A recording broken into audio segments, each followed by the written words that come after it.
The Mother's Car Show series is brought to you in part by Lincoln Tech. It's your future now.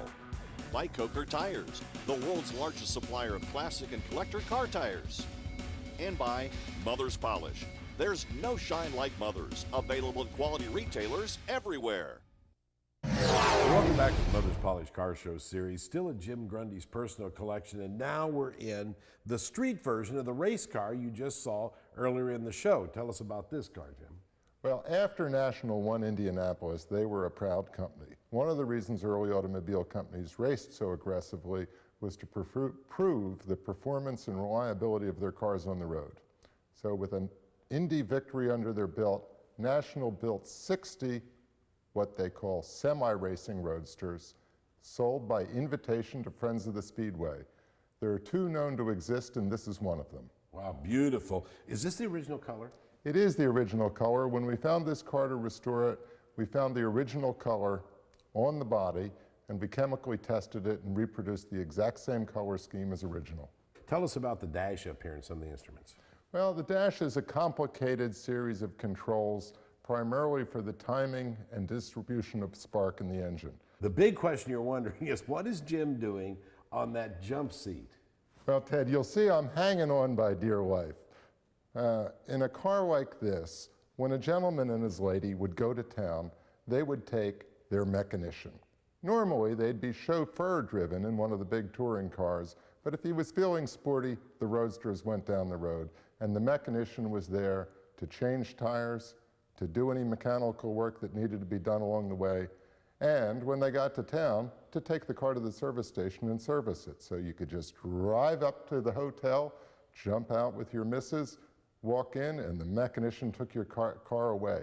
Yes, and we thank Becky for setting in and being the boss's lady so we could demonstrate to you about this car and how incredible it is. Now, every once in a while with a car like this, it's pretty fast, right? Oh, yeah. You could have an accident even today because Jim drives all of his cars, and you could have a claim. What about a claim with collector car insurance? You want to know about that? Well, to find out, let's go once again to Kathy Fisher. Well, Ted, that is why we buy insurance, and the folks here at Grundy Insurance, well, you understand how upset I'm going to be when I call you because I have a ding in that 67 Camaro, and where do we take it from here? So I call up Nicole, and Nicole, what are you going to tell me? Where do we go? Well, the first thing you're going to do is explain to me what happened, and I'll give you a shoulder to cry on.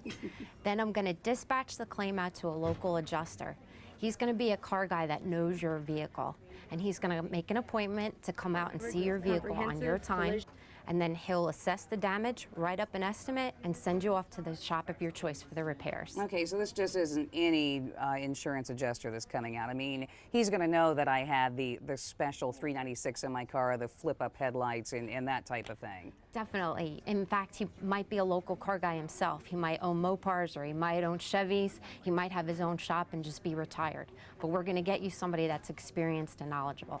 And what kind of time are we usually talking about? Anywhere from 24 hours is when I'll make contact, and most of our clients receive checks for the full payment within 10 days right in their mailbox. And that is why you want to give the folks at Grundy Insurance a call and see what they can do for you.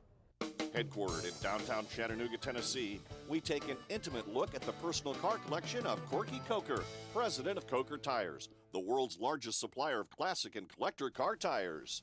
The last few years, there's been a resurgence of traditional hot rodding. More specifically, it's been exciting to see young people, people that are maybe a little different than the, mid-50s guys like me, that have been getting into a really neat hot rodding style called rat rods. Now, some of those guys might have tattoos and stuff like that, and most of us hot rodders don't really care for that, but I'll tell you, those guys are just now getting into hot rodding, and we need to get used to it because they're here and they're here to stay.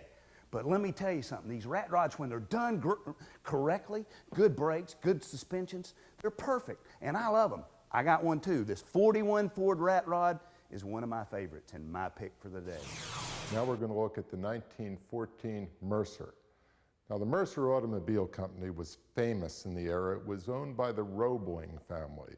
one of the richest families in the country. They built wire rope and they built the Brooklyn Bridge along with bridges all over the country. The Roeblings traveled to Europe all the time, international jet setters of the day. And they went to Europe and they saw what stylish cars the Europeans were building.